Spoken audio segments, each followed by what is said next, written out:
भाइयों और बहनों, जिस देश की विरासत ऐसी हो, जिसका इतिहास ऐसा हो, उसमें स्वाभाविक रूप से स्वाभिमान और आत्मविश्वास कूट कूट कर भरा होना चाहिए। लेकिन दुर्भाग्य से हमें इतिहास के नाम पर वो गढ़े हुए नैरेटिव बताए और पढ़ाए जाते रहे, जिनसे हमारे भीतर हीन भावना पैदा हो।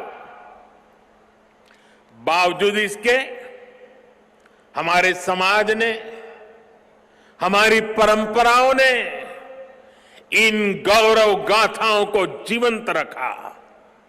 साथियों, अगर हमें भारत को भविष्य में सफलता के शिखरों तक ले जाना है, तो हमें अतीत के संकुचित नजरियों से भी आजाद होना पड़ेगा।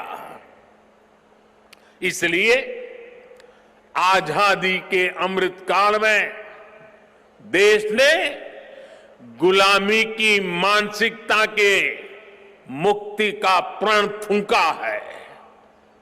वीर बाल दिवस देश के उन पंच प्राणों के लिए प्राणवायु की तरह है।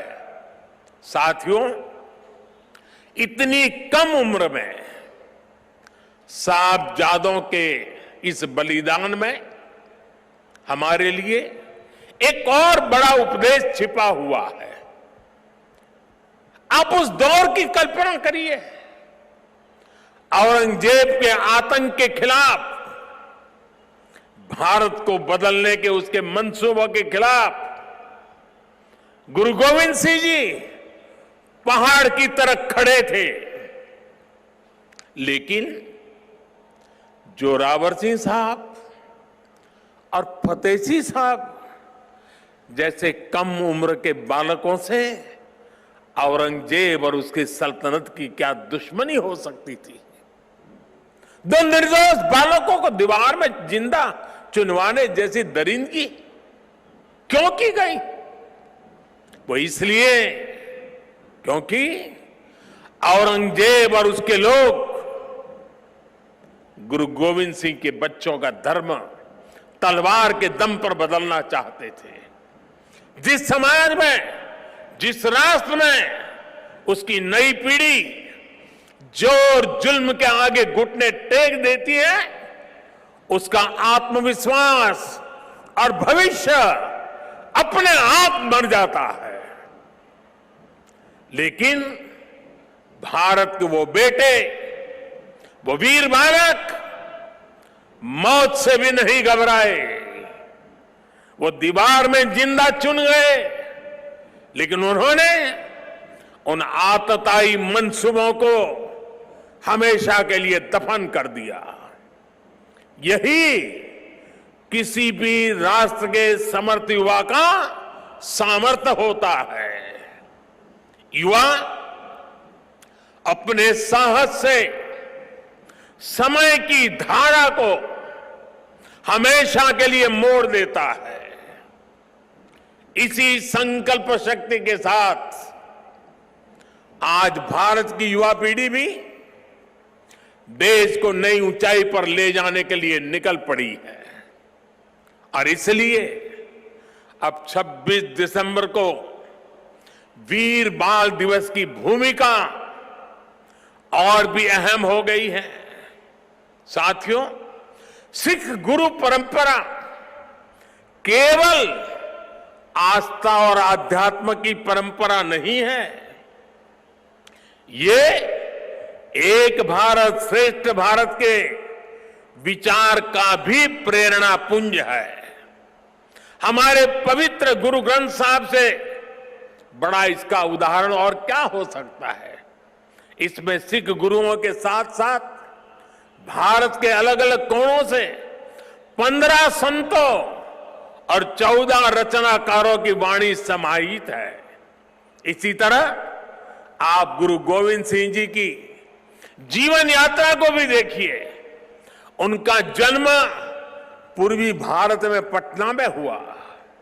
उनका कार्यक्षेत्र उत्तर पश्चिमी भारत के पहाड़ी अंचलों में रहा और उनकी जीवन यात्रा महाराष्ट्र में पूरी हुई। गुरु के पंच प्यारे भी देश के अलग अलग हिस्सों से थे और मुझे तो गर्व है कि पहले पंच प्यारों में एक उस धरती से भी था, द्वारिका से, गुजरात से, जहां मुझे जन्म लेने का सौभाग्य मिला है। व्यक्ति से बड़ा विचार, विचार से बड़ा राष्ट्र, राष्ट्र प्रथम का यह मंत्र गुरु गोविंद सिंह जी का अटल संकल्प था। जब वो बालक थे तो ये प्रश्न आया कि राष्ट्र धर्म की रक्षा के लिए बड़ी बलिदान की जरूरत है। उन्होंने अपने पिता से कहा कि आपसे महान आज कौन है, ये बलिदान आप दीजिए। जब वो पिता बने तो उसी तत्परता से उन्होंने अपने बेटों को भी राष्ट्र धर्म के लिए बलिदान करने में संकोच नहीं किया। जब उनके बेटों का बलिदान हुआ तो उन्होंने अपनी संगत को देखकर कहा, चार मुए तो क्या हुआ, जीवत कई हजार। अर्थात मेरे चार बेटे मर गए तो क्या हुआ, संगत के कई हजार साथी, हजारों देशवासी मेरे बेटे ही है। देश प्रथम, नेशन फर्स्ट को सर्वोपरि रखने की ये परंपरा हमारे लिए बहुत बड़ी प्रेरणा है। इस परंपरा को सशक्त करने की जिम्मेदारी आज हमारे कंधों पर है। साथियों, भारत की भावी पीढ़ी कैसी होगी, ये इस बात पर भी निर्भर करता है वो किससे प्रेरणा ले रही है। भारत की भावी पीढ़ी के लिए प्रेरणा का हर स्रोत इसी धरती पर है।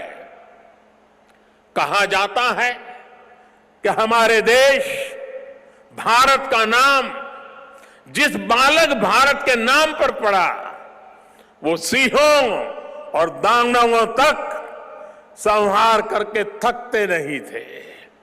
हम आज भी धर्म और भक्ति की बात करते हैं तो भक्तराज प्रहलाद को याद करते हैं। हम धैर्य और विवेक की बात करते हैं तो बालक ध्रुव का उदाहरण देते हैं। हम मृत्यु के देवता यमराज को भी अपने तप से प्रभावित कर लेने वाले नचिकेता को भी नमन करते हैं, जिस नेत्री नचिकेता ने बाल्यकाल में यमराज को पूछा था, व्हाट इज डेथ, मृत्यु क्या होता है। हम बाल राम के ज्ञान से लेकर उनके शौर्य तक, वशिष्ठ के आश्रम से लेकर विश्वामित्र के आश्रम तक, उनके जीवन में हम पग पग पर आदर्श देखते हैं। प्रभु राम के बेटे लवकुश की कहानी भी हर मां अपने बच्चों को सुनाती है। श्री कृष्ण भी हमें जब याद आते हैं तो सबसे पहले कान्हा की वो छवि याद आती है जिनकी बंशी में प्रेम के स्वर भी है और वो बड़े बड़े राक्षसों का संहार भी करते हैं। उस पौराणिक युग से लेकर आधुनिक काल तक वीर बालक बालिकाएं भारत की परंपरा का प्रतिबिंब रहे हैं। लेकिन साथियों, आज एक सच्चाई भी मैं देश के सामने दोहराना चाहता हूं। साहबजादों ने इतना बड़ा बलिदान और त्याग किया, अपना जीवन न्योछावर कर दिया, लेकिन आज की पीढ़ी के बच्चों को पूछेंगे तो उनमें से ज्यादातर को उनके बारे में पता ही नहीं है। दुनिया के किसी देश में ऐसा नहीं होता है कि इतनी बड़ी शौर्य गाथा को इस तरह भुला दिया जाए। मैं आज के इस पावन दिन इस चर्चा में नहीं जाऊंगा कि पहले हमारे यहां क्यों वीर बाल दिवस का विचार तक नहीं आया, लेकिन ये जरूर कहूंगा कि अब नया भारत दशकों पहले हुई एक पुरानी भूल को सुधार रहा है। किसी भी राष्ट्र की पहचान उसके सिद्धांतों, मूल्यों और आदर्शों से होती है। हमने इतिहास में देखा है, जब किसी राष्ट्र के मूल्य बदल जाते हैं तो कुछ ही समय में उसका भविष्य भी बदल जाता है। और ये मूल्य सुरक्षित तब रहते हैं जब वर्तमान पीढ़ी के सामने अपने अतीत के आदर्श स्पष्ट होते हैं। युवा पीढ़ी को आगे बढ़ने के लिए हमेशा रोल मॉडल्स की जरूरत होती है। युवा पीढ़ी को सीखने और प्रेरणा लेने के लिए महान व्यक्तित्व वाले नायक नायिकाओं की जरूरत होती है।